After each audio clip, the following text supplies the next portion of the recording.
CCP medicines have come out with us. I have to check. Let's get on. Not every day. Hmm.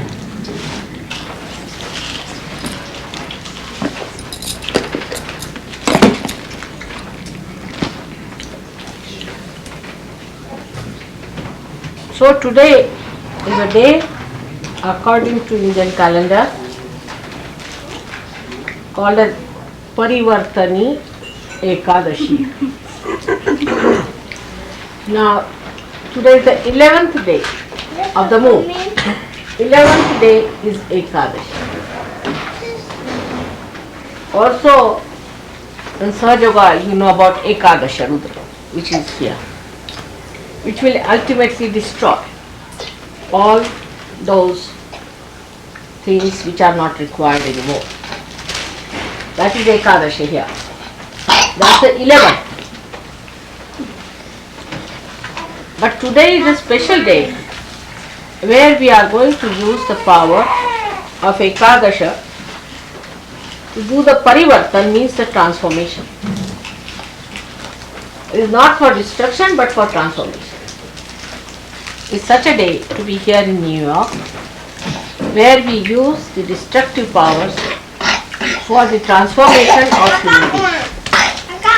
So it's a very great day today that we are going to transform people by the manifestation of the Ekadashastra. And they are 11 placed over your forehead here, and you know how they work out. So these 10 come out of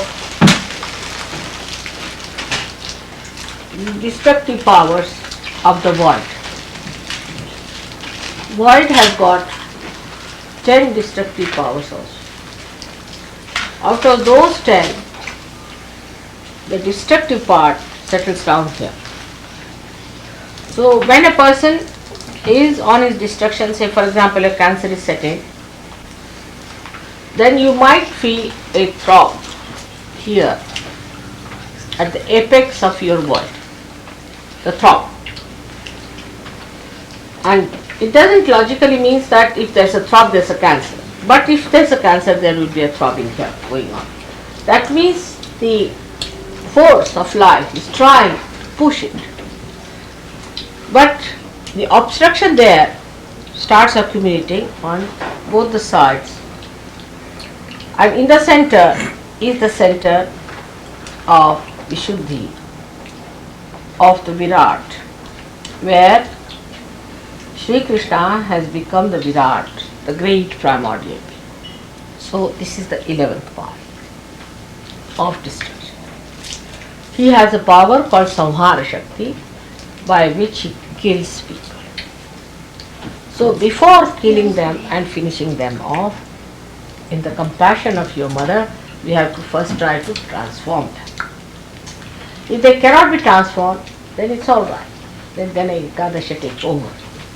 So these 11 very great destructive powers will be used by the Kalaki, the one who is going to manifest on a white horse. Before that, today is a very great day, that these powers we are going to use for transformation. Now how can destructive powers be used for transformation?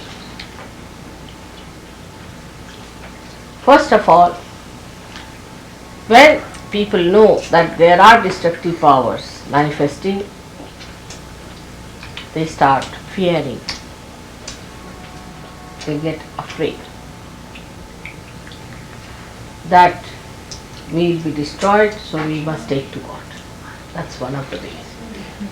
Secondly, if a person comes to know about any destructive disease like cancer, he wants to find out a method. And there is no method available on a human level. So then he thinks of God and wants to come nearer. The fear brings him closer to God. He depends on God more than on his rationality, than on his ego or superego. And he wants to depend on God's powers to cure him or to save him from this destruction. Because he is now on the brink of destruction. As soon as cancer is set in, he knows that there's no end to it and he has to be destroyed. So this is another way the people take to transformation, to change their attitudes, to change their value systems. I have known of many husbands or wives who got cancer and their counterparts became very mild, gentle, kindly, romantic. They tried to give all the love, all the protection, all the good things to a person who is going to die now of Ekadashi. So a kind of a transforming temperament starts coming in a man, that he sees that the person with whom he has lived all his life is now going to be no more. So a kind of beautiful feelings towards the person of giving whatever you have beautiful within you starts, and that's how people develop another kind of personality which was never apparent before. So all the harshness and the aggressiveness drops out and all the sweetness starts pouring in.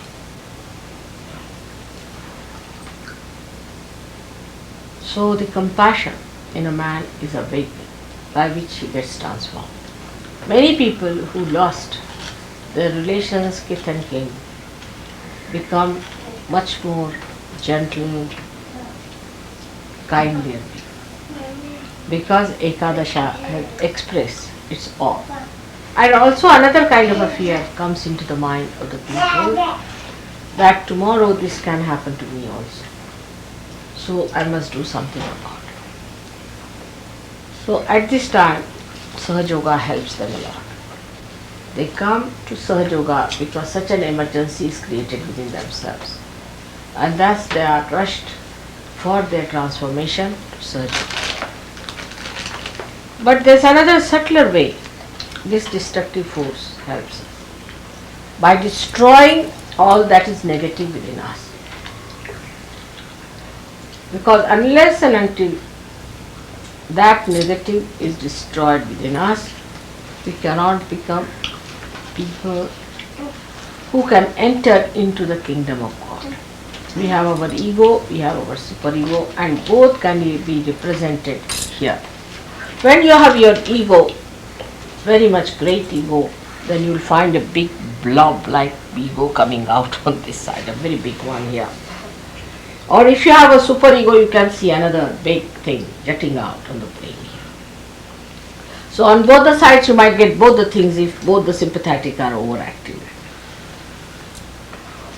If you are not a very collective person, also you might get a blob here. So you might get all the things filled up with your ego, superego, and this Virata's center again blown up, in a way that a person develops a face like a monster sometimes. This portion becomes too big, thick, jutting out. There's a character I've seen like that. I think it is Frankenstein or someone. Is it? Yeah, Frankenstein. Yes, that has come from the unconscious, the Frankenstein character. All this is swollen up, jutting out, and this place like that. That's really the one that happens to human beings when he becomes a devil himself.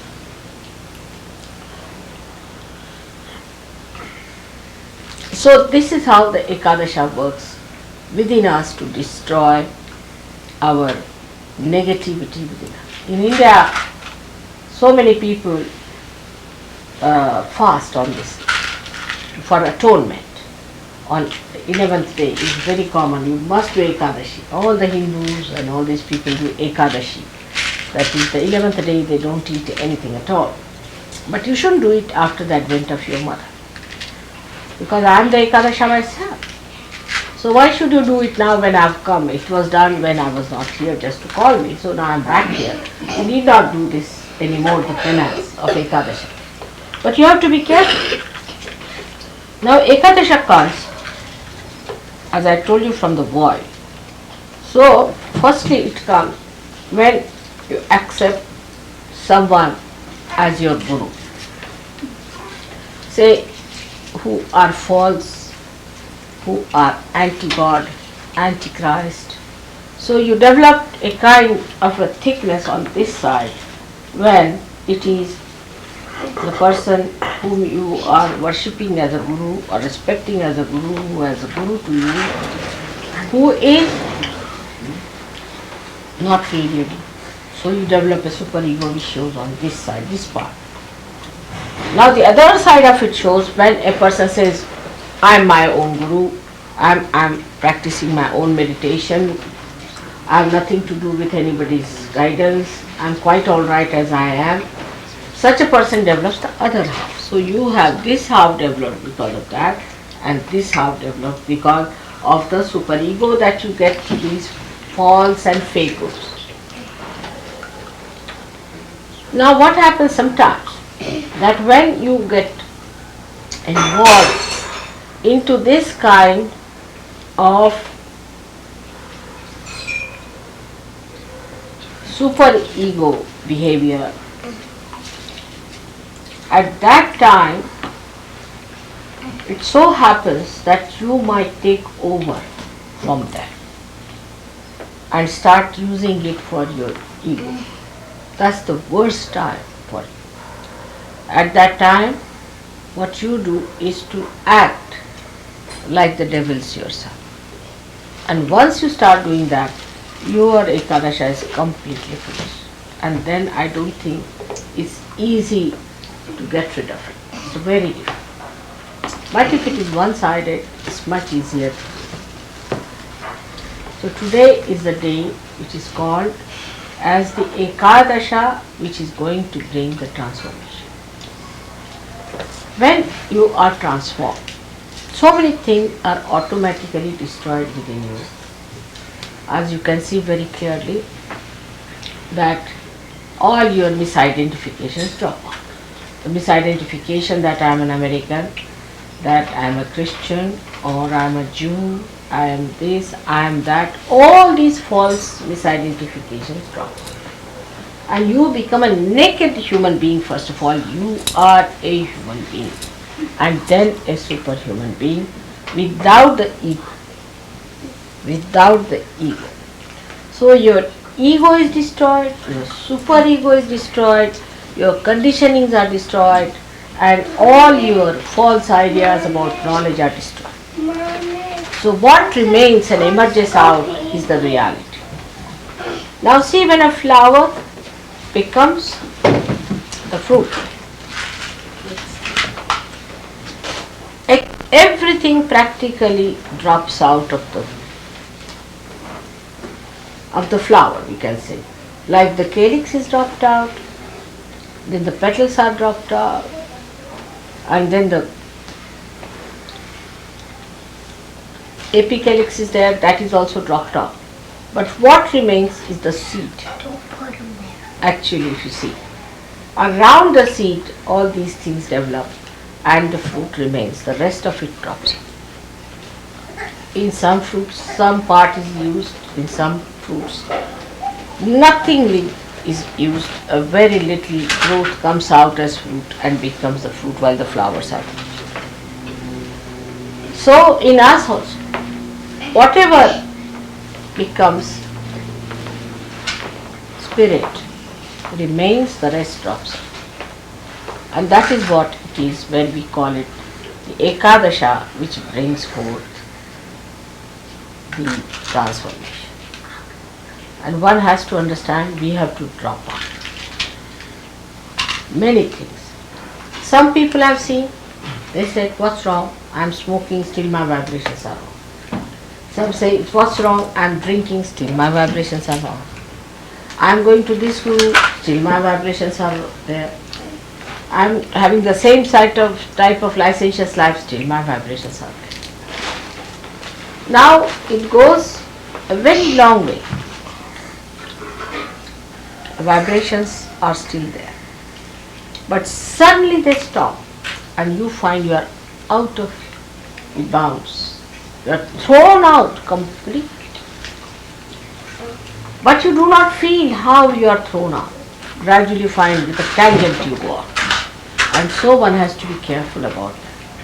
So within us lies a force which is centrifugal and a force that is centripetal.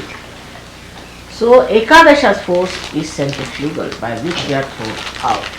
Sahaja Yoga doesn't fall onto anybody's feet, doesn't request anyone, it doesn't flatter anyone. If you want to be there, you have to be positively there. And if you don't want to be there, it throws you much faster than what you want. That's the trouble with Sahaja Yoga is. And this is the loophole of the Sahaja Yoga, which I must tell you as a mother, that it's very anxious to throw you out.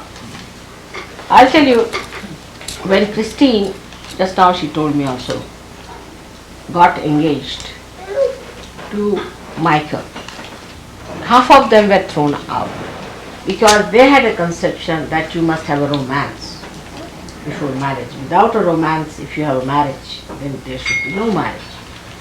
I don't know on what conception it is based. But if you have the romance before the marriage, what's the fun of having the marriage? I mean, it's like if you have to give somebody a present, you hide it, you say keep it to that date, and then give the surprise to the children.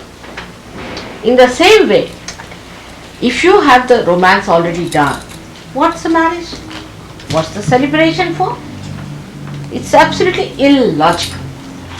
There is no romance in such cases. Actually, you have seen that after the romance, the marriage and the divorce. It's always like that.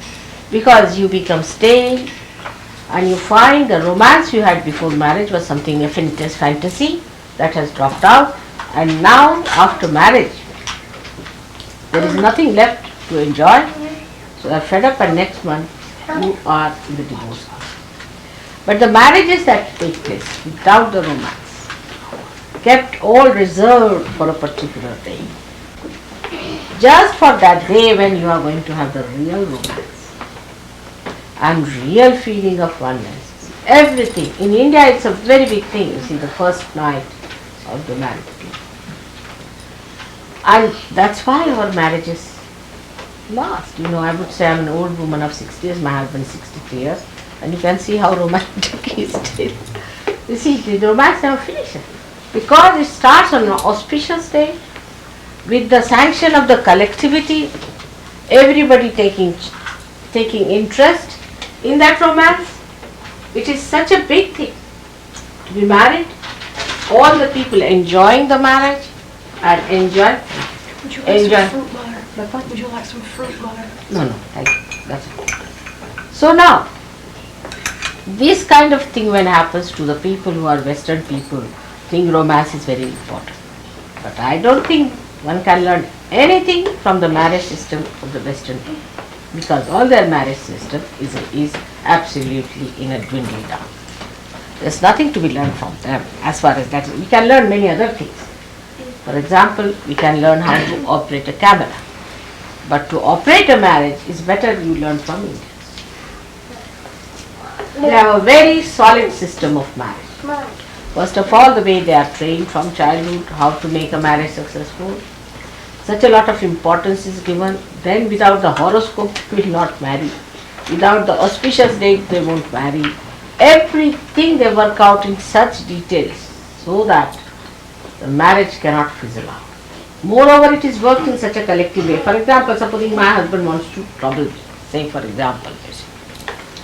So, the sister of my husband will take him to task. Everybody can interfere if they try to do anything against the marriage. Everyone in the family will be after the person who tries to break the marriage. And so, everyone knows that I'll be left high and dry, you see, if I have a divorce. Nobody has place in the society. But in England, when we went first, we were shocked. They had no shame about this. They said, I'm already divorced thrice, and this is the fourth woman I'm living with. So shocking for us, oh God. To us, a divorce means worse than leprosy. Why are you divorced? What's the problem? How can you be divorced? Such an auspicious thing is the marriage. Such a blessing it is. It is God blessed. How can you do it? It's such a big fall. And that's how it works out. And in no way we are less than you people as married, because we can produce much more children than you can produce. And children only want to be born in India, not anywhere else. You will be surprised. That's the problem we are facing. Our population problem comes from the point that the marriages are so successful, the people are so peaceful, that children hate to be married in nightmares of New York. Naturally, because you don't know where will be the mother tomorrow and where will be the father. Now we are blamed for a high rate of fertility, but what to do? Children don't listen. They don't want to go to all such places where there is no stability for them to exist. Especially the realized children, if they are of a very high quality, they have to be like daredevils to get into this thing. So they may try. Or maybe the real devils take advantage of it. But normally, people who want peace in life, who want joy in life and the love of their parents, want to be born in India. And that's why recently you will find that India is growing so fast in population that we don't know what to do. So this marriage system came in, which shocked them because they couldn't understand there has to be a romance and this and that. Now the more understanding of Ekadasha should be there, that we should not allow it to be built within us in any way, because these are self-destroying things. It starts with doubting. When you start doubting Sahaja, the build-up starts. And the doubting starts building up throughout the Medha. Is this the plate here, you see? And it can become a thick, big plate there. Like today I saw that lady saying, touch wood. You see, touch wood means this wood. You see, touch wood means there should be no wood here anymore, you see. Or you can say touch stone. If you say something like a bragging, you say, no, touch wood. I am not meaning that. I mean, people are quite conscious. Unconsciously they say, but they are quite conscious not to say something that would sort of give an idea of boastful nature or something bragging or something big, so that it may go wrong. So they say touch wood, this is the wood. You say Ekadasha. So we are quite conscious of this force building within us, and now we have to be conscious that this force is going to transform. So today we are going to pray that this force has to transform America through its capacity to frighten people so that they come to Sahaja. Because when things have reached this stage of ego, then when people say, what's wrong? Like in England, when I started talking first, they said this is Victorian woman out of date, absolutely useless. So I said, all right, I don't say anything, but you will have such diseases that you will have to come back. That was the time they passed the law that homosexuality should be allowed, permissiveness should be allowed, and all these things should be allowed. And now you have AIDS. You have AIDS now here, already operating. Now the AIDS have given the fear of the Ekadasha. Now have it. What's wrong?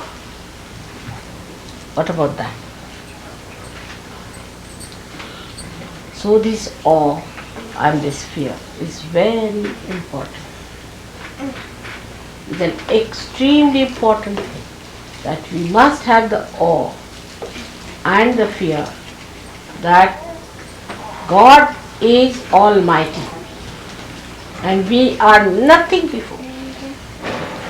Here we have to remember that we are part and parcel of that God, and that we have to awaken ourselves to the consciousness that He is the whole and we have become one with the whole.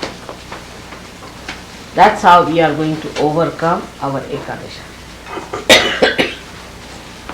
So today I bless you all with the power of Ekadasha, which is going to transform. May God bless you all in your work which you are trying to do for the good of Americans. It is your responsibility to save America. You know it is a Vishuddhi Chakra, and all the responsibility of Sahaja Yoga rests on Vishuddhi Chakra. So how important it is that the transformation is to take place.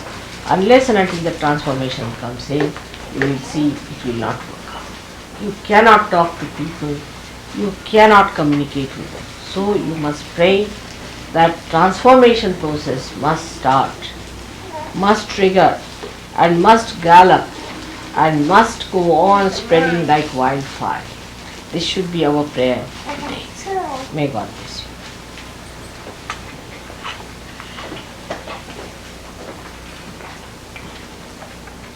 May God bless you.